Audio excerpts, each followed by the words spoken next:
हे भोले शंकर पधारो, हे भोले शंभू पधारो, बैठे छुप के कहा जटा धारी पधारो, बैठे छुप के कहा गंगा जटा में तुम्हारी हो, गंगा जटा में तुम्हारी हम प्यासे यहाँ महासती के पति, सुनो मेरी वंदना हे भोले। हर हर महादेव। आप सभी भक्तों को साल 2025 में आने वाली महाशिवरात्रि की अनंत और अनंत शुभकामनाएं। आज हम आपको महाशिवरात्रि की सरल पूजा विधि बताएंगे। किस प्रकार आप ये पूजा घर पर भी आसानी से कर सकते हैं। तो फ्रेंड्स, वीडियो को पूरा देखिएगा। संपूर्ण जानकारी आज हम आपको इस वीडियो में देने वाले हैं। महाशिवरात्रि के दिन भगवान भोलेनाथ बहुत प्रसन्न होते हैं, क्योंकि इस दिन शिवजी और पार्वती जी का विवाह हुआ था। ये भी माना जाता है इस दिन भगवान शिव और माता पार्वती पृथ्वी पर ही होते हैं और छोटे बड़े हर शिवलिंग में विराजमान रहते हैं। तो इसीलिए शिवरात्रि के दिन शिवलिंग पूजा बहुत महत्वपूर्ण होती है और विशेष फलदायी भी होती है। तो आइए जानते हैं शिवरात्रि के दिन हमें पूजा कैसे करनी है, किन नियमों का पालन करना है। फाल्गुन मास के कृष्ण पक्ष की त्रयोदशी तिथि को महाशिवरात्रि का पर्व मनाया जाता है।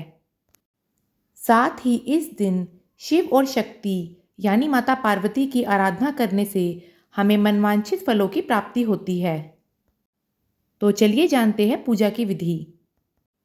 तो सबसे पहले स्नान आदि से निवृत्त होकर आप घर के मंदिर में गंगा जल का छींटा लगाएं। आप चाहे तो अलग से चौकी लगाकर भी ये पूजा कर सकते हैं। घर के मंदिर में या जहाँ कहीं भी आप पूजा कर रहे हैं उस स्थान पर पीला, लाल या सफ़ेद वस्त्र बिछा लें। फिर आप फूलों या चावलों का आसन देकर भोलेनाथ और माता पार्वती की फोटो या प्रतिमा जो भी आपके पास है विराजमान करें। एक घी का दीपक जलाए, धूप बत्ती जलाए। आप चाहे तो ये पूजा सुबह में करें या संध्या के समय, लेकिन विशेष रूप से प्रदोष काल यानी संध्या के समय ये पूजा करना बहुत ही शुभ होता है। और महाशिवरात्रि पर तो 4 पहर की पूजा का भी विशेष महत्व बताया जाता है। तो फ्रेंड्स, अगर आपके पास घर पर शिवलिंग है या फिर आप घर पर मिट्टी के पार्थिव शिवलिंग से या धातु के शिवलिंग की पूजा कर रहे हैं, तो सबसे पहले आप एक पात्र में बेलपत्र या शम्मी के पत्ते का आसन देने के बाद शिवलिंग विराजमान करें, क्योंकि बेलपत्र और शम्मी पत्र भगवान शिव को बेहद प्रिय है। इसके बाद एक तांबे के लोटे में जल, गंगा जल, काले तिल डालकर जल तैयार कर ले। अगर आप जल के साथ दूध मिला रहे हैं तो आप तांबे के लोटे का इस्तेमाल ना करें, क्योंकि ऐसा करने से दूध विष बन जाता है। अगर आप दूध, दही या पंचामृत अभिषेक करना चाहते हैं तो आप स्टील का या चांदी का लोटा या बर्तन ही लें। ओम नमः शिवाय मंत्र का जाप करते हुए आप शिवलिंग का अभिषेक करें। पंचामृत के अलावा आप गन्ने के रस से या फलों के रस से भी शिवलिंग का अभिषेक कर सकते हैं। इसके अलावा आप पानी में गुड़ मिलाकर भी शिवलिंग का अभिषेक कर सकते हैं।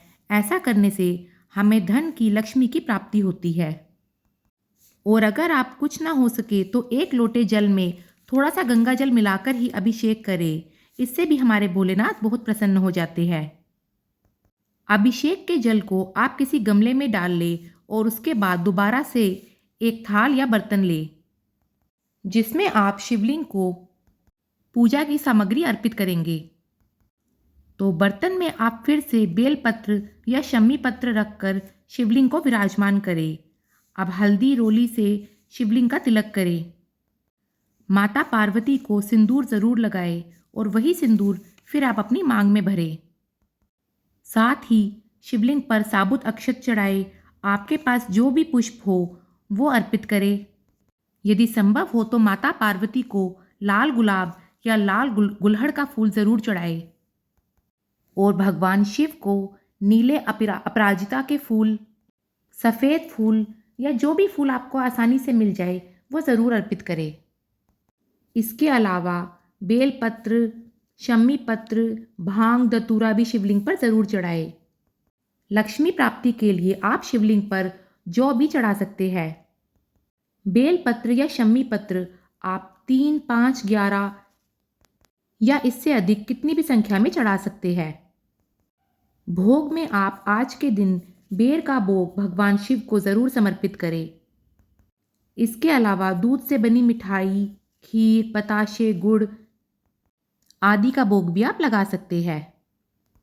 अगर आपके पास डमरू या त्रिशूल है तो आप पूजा में उसे भी ज़रूर रखें। घर के मंदिर में एक पात्र में जल भरकर भी ज़रूर रखें। साथ ही माता पार्वती को आज के दिन सुहाग की सामग्री भी ज़रूर चढ़ाएं।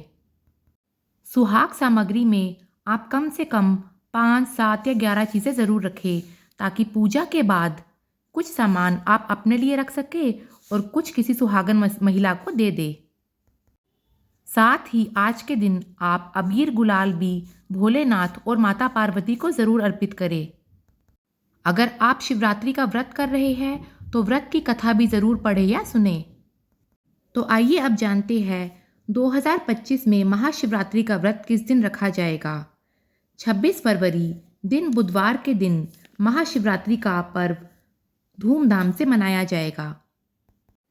अगर आप महाशिवरात्रि का व्रत कर रहे हैं तो पूजा से पहले ही आप हाथ में अक्षत, पुष्प, एक सिक्का आदि लेकर व्रत करने का संकल्प लें।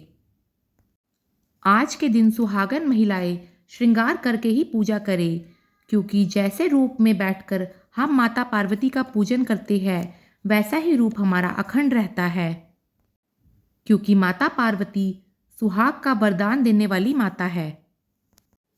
कुंवारी कन्याएं अगर ये व्रत करती है तो उन्हें मनचाहा वर और अच्छे घर की प्राप्ति होती है। सुहागन स्त्रियां यदि ये व्रत करती है तो उनका सुहाग अखंड बना रहता है। परंतु गर्भवती महिलाएं शिवलिंग की पूजा या स्पर्श भूल से भी ना करें, वह केवल शिवजी की फोटो का ही पूजन कर सकती है। इस दिन आप ज़्यादा से ज़्यादा ओम नमः शिवाय मंत्र का जाप करें। इसके अलावा महामृत्युंजय मंत्र, शिव चालीसा, शिव स्तोत्र का पाठ भी आप कर सकते हैं। पूजा के अंत में भगवान शिव की आरती पढ़ें और साथ ही लौंग कपूर की आरती भी ज़रूर करें। यदि संभव हो तो इस दिन आप अपने घर में हवन या अग्यारी भी ज़रूर करें। शिवरात्रि के दिन आप अपने घर में भगवान शिव का रुद्राभिषेक भी करा सकते हैं। ऐसा कराने से भगवान शिव और माता पार्वती की असीम कृपा हमें प्राप्त होती है। सुबह व संध्या में से एक समय की पूजा में परिवार के सभी सदस्यों को शामिल ज़रूर करें। और अगर आप महाशिवरात्रि का व्रत कर रहे हैं तो व्रत में आप चाय, दूध, दही, कुट्टू सिंगाड़े का आटा, आलू, सेंधा नमक, साबूदाना, मूंगफली, दूध से बनी मिठाई, फल आदि इन सभी चीज़ों का सेवन कर सकते हैं। तो फ्रेंड्स, उम्मीद करते हैं आपको महाशिवरात्रि की ये जानकारी पसंद आई होगी। पूजा की सामग्री का जो भी सामान हमने आपको बताया है उसमें से यदि कुछ भी सामान आपके पास ना हो तो भी आप अपनी श्रद्धा और कम सामान के साथ ये पूजा कर सकते हैं, क्योंकि हमारे भोले बाबा बहुत ही भोले हैं। वो हमारी पूजा की विधि और सामग्री से नहीं, हमारे भाव से प्रसन्न हो जाते हैं। तो महाशिवरात्रि के दिन आप अपनी सामर्थ्य के अनुसार भगवान भोलेनाथ और माता पार्वती का पूजन ज़रूर करें। वीडियो पसंद आया हो तो इसे शेयर ज़रूर करें। अगर आप हमारे चैनल पर नए हैं तो चैनल को सब्सक्राइब करें। हर हर महादेव। एक बार फिर से आप सभी भक्तों को महाशिवरात्रि की ढेर सारी शुभकामनाएं।